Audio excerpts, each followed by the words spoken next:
Hello guys, welcome back to our channel.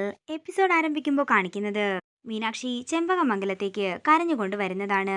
ഇത് കണ്ടുകൊണ്ട് പെട്ടെന്ന് തന്നെ ജയറാം മീനാക്ഷിയുടെ അടുത്തേക്ക് ചെല്ലുന്നുണ്ടെങ്കിലും എല്ലാം എൻ്റെ വിധിയാണെന്ന് പറഞ്ഞ് മീനാക്ഷി കരഞ്ഞുകൊണ്ട് അകത്തേക്ക് പോകുന്നു.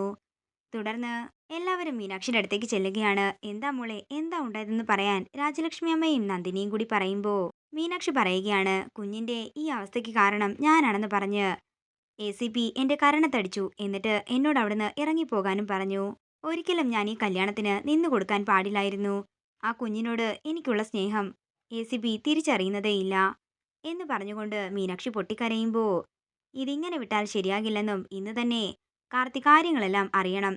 ഞാൻ ഹോസ്പിറ്റലിലേക്ക് പോവുകയാണെന്ന് പറഞ്ഞ് നന്ദിനി പോകുന്നു. തുടർന്ന് ജയറാം പറയുകയാണ്, ഇതിനെല്ലാം കാരണക്കാരൻ ഞാൻ തന്നെയാ. എന്റെ മോളെ ഒരിക്കലും ഞാൻ ദേവിയുടെ ഒപ്പം പറഞ്ഞയക്കാൻ പാടില്ലായിരുന്നു. ഇത് കേൾക്കുന്ന ഗിരി പറയുകയാണ്, അമ്മ എന്താണെങ്കിലും മീനാക്ഷിയെ സമാധാനിപ്പിക്കുകയല്ലേ. ജയറാം വെറുതെ എരുതിയിൽ എണ്ണ കൊരി ഒഴിക്കാൻ നിൽക്കണ്ട. ഇത് കേൾക്കുന്ന രാജലക്ഷ്മി അമ്മ ദേഷ്യത്തോടെ ജയറാമിനോട് പുറത്തു പോകാൻ പറയുകയാണ്. അതിനുശേഷം രാജലക്ഷ്മി അമ്മ മീനാക്ഷിയെ സമാധാനിപ്പിക്കുന്നു. പിന്നീട് കാണിക്കുന്നത് നന്ദിനി കാർത്തിയെ കാണാനായി ചെന്നിരിക്കുന്നതാണ്. മീനാക്ഷി അടിച്ച കാര്യവും എല്ലാം ഓർത്ത് വിഷമത്തോടെ ഇരിക്കുകയായിരുന്നു കാർത്തി. എനിക്കാരുടെയും വിശദീകരണം കേൾക്കണ്ടെന്ന് നന്ദിനിയെ കണ്ടയുടൻ തന്നെ കാർത്തി പറയുമ്പോൾ നന്ദിനി പറയുകയാണ്, നിന്റെ ജീവിതത്തിൽ ഒരാൾ മാത്രമേ ചതിച്ചിട്ടുള്ളൂ, അത് മൈഥിലിയാണ്. ഇത്രയൊക്കെ ആയ സ്ഥിതിക്ക് നീ എന്താണെങ്കിലും സത്യാവസ്ഥ അറിയണം. മീനാക്ഷിയാണ് മൈഥിലിയെ വിളിച്ചു വരുത്തിയതെന്ന് മോനോട് ആരാ പറഞ്ഞത്? എന്നോട് പറഞ്ഞത് മീനാക്ഷി തന്നെയാ ദൈവമേ. എന്നാലേ മീനാക്ഷിയല്ല അത് ചെയ്തത്. മറ്റുള്ളവർക്ക് വേണ്ടി ബലിയാടാകാൻ പണ്ടേ മീനാക്ഷിക്ക് വലിയ ഇഷ്ടമാണല്ലോ. മാലതിയെ രക്ഷിക്കാൻ വേണ്ടിയാ അവള് തെറ്റുകാരിയായി മാറിയത്. ഇത് കേൾക്കുന്ന കാർത്തി ഞെട്ടലോടെ നന്ദിനിയെ നോക്കുന്നു. ദേവമ്മ പറയുന്നത് സത്യമാണോ എന്ന് കാർത്തി ചോദിക്കുമ്പോൾ നടന്ന കാര്യങ്ങളെല്ലാം കാർത്തിയോട് പറയുകയാണ് നന്ദിനി. തമാശയും കുറുമ്പുമൊക്കെ അവൾ കാണിക്കും, പക്ഷേ കുടുംബം തകർക്കുന്ന ഒന്നും അവൾ ചെയ്യില്ല മോനെ എന്ന് നന്ദിനി പറയുന്നു. മാലതിയമ്മായി ചെയ്തത് തെറ്റല്ലേ എന്ന് കാർത്തി ചോദിക്കുമ്പോൾ നന്ദിനി പറയുകയാണ്, തൽക്കാലം നീ അത് ക്ഷമിക്കണം. വീട്ടില് മറ്റാരും ഈ കാര്യം അറിയുകയും വേണ്ട. വീട്ടില് ആരെങ്കിലും അറിഞ്ഞാൽ ജഗദീഷ് മാലതിയെ അടിച്ചു പുറത്താക്കും. ചിലപ്പോ കൊന്നുകളയാനും അവൻ മടിക്കില്ല. അതുകൊണ്ട് എന്റെ പൊന്നുമോൻ ഈ കാര്യമൊന്നും വീട്ടിലാരോടും പറയണ്ട. ഛേ, സത്യമറിയാതെ ഞാൻ അവളെ തല്ലിയല്ലോ ദൈവമേ.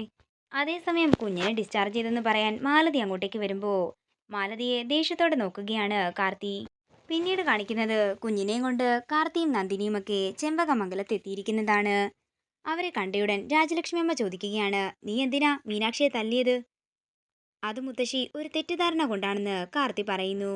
തോന്നുമ്പോ എടുത്തിട്ട് തല്ലാനേ അവള് ചെണ്ടയൊന്നുമല്ല. ഇനി അവളെ തല്ലിയാലേ നീ വിവരം അറിയുമെന്നും രാജലക്ഷ്മി അമ്മ ദേഷ്യത്തോടെ പറയുന്നു. പിന്നീട് കാണിക്കുന്നത് കാർത്തി മുറിയിലേക്ക് ചെല്ലുന്നതാണ്. അതേസമയം മീനാക്ഷി ഉറങ്ങുകയായിരുന്നു. മീനാക്ഷിയുടെ കാല് പിടിച്ച് മാപ്പ് പറയുകയാണ് കാർത്തി. മീനാക്ഷി, കഴിഞ്ഞതൊക്കെ ഒരു ദുസ്വപ്നമായി കാണണം. നിന്നെ വേദനിപ്പിച്ചതിൽ എനിക്കും വിഷമമുണ്ട്. നീ എന്തെങ്കിലും കഴിച്ചുവെന്ന് ചോദിക്കുമ്പോൾ എനിക്കൊന്നും വേണ്ടെന്ന് മീനാക്ഷി പറയുന്നു. ഇത് കേൾക്കുന്ന കാർത്തി ചിരിച്ചുകൊണ്ട് പുറത്തേക്ക് ചെന്ന് നന്ദിനിയോട് മീനാക്ഷിക്കുള്ള ആഹാരം എടുത്തു തരാമോ എന്ന് ചോദിക്കുകയാണ്. തുടർന്ന് കാർത്തി ആഹാരം കൊണ്ടുവന്ന് മീനാക്ഷിക്ക് വാരി കൊടുക്കുകയാണ്. ഇന്ന് നീ എൻ്റെ മോളാ എന്ന് പറഞ്ഞുകൊണ്ട് സ്നേഹത്തോടെ മീനാക്ഷിക്ക് ആഹാരം കൊടുക്കുന്ന കാർത്തിയാണ് കാണിക്കുന്നത്.